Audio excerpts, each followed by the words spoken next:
Hello everyone, welcome to my channel Shilpa's daily life. আমার এই নতুন ব্লগে তোমাদেরকে জানাই অনেক অনেক ওয়েলকাম আর অনেক অনেক ভালোবাসা।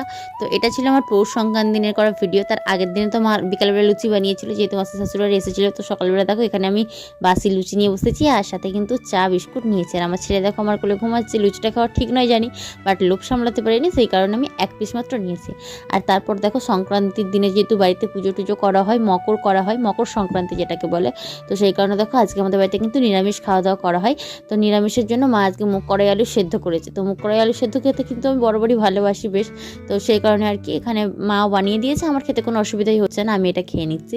তো খাওয়া দাওয়ার পরে কিন্তু আজকে স্নান টান করে নিয়েছি। স্নান টান করে মাথায় একটু শ্যাম্পু দিয়ে নিয়েছি, দিয়ে কিন্তু এখন রোদে বসেছিলাম, ছাদের মধ্যে আমার ছেলেকে নিয়ে বসেছিলাম।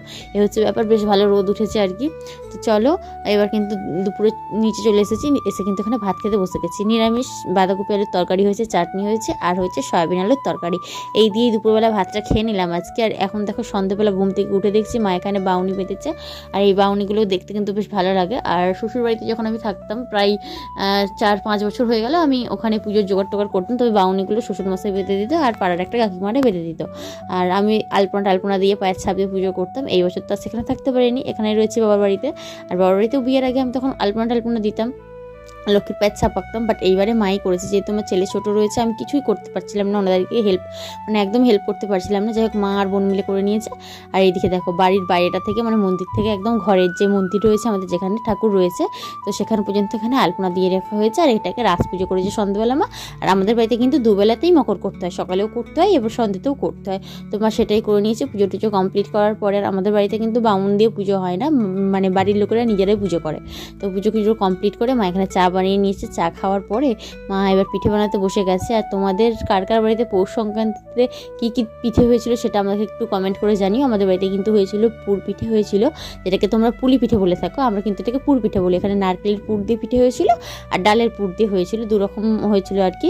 ডালের না, সরি, বাঁধাকপির পুর দিয়ে করা হয়েছিল। আর এগুলো কিন্তু খেজুর গুড় দিয়ে খেতে ভীষণই ভালো লাগে। নারকেলের পুর আর বাঁধাকপির পুর দিয়ে হয়েছিল, সাথে কিন্তু আবার আমাদের দুধ পুলিও হয়েছিল। আমার শ্বশুরবাড়ি থেকে দুধ, কালকে শাশুড়ি মা যে এসেছিলো, মাসি শাশুড়ি আর শ্বশুরমশাই দেখা করতে এসেছিলো ছেলেকে, তো দুধ পাঠিয়ে দিয়েছিল শাশুড়ি মা, তো সেই দুধটাই থেকে গেছে। হ্যালো গাইস, দেখো এখানে রায় পিঠে করতে বসেছে। কি পিঠে হচ্ছে এটা?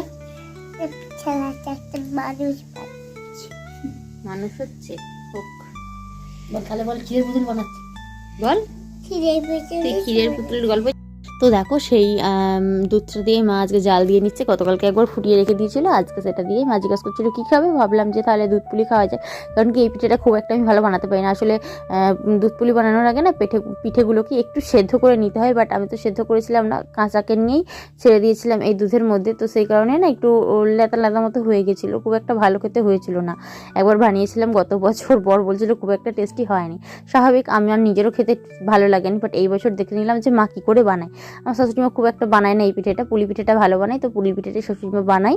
তো দেখো সেই কারণে এই পিঠেটা আজকে মা বানিয়েছিল, খেয়েছিলাম, বেশ কিন্তু ভালো খেতে হয়েছিল। আর অনেকগুলোই আমি খেয়ে নিয়েছিলাম। আর বছরে তো একদিনই পিঠে খাচ্ছি। তো দেখো এখানে কিন্তু আমাদের পুর পিঠেও রেডি হয়ে গেছে, আর খেজুর গুড় দিয়ে খেতে ভীষণই ভালো লাগে।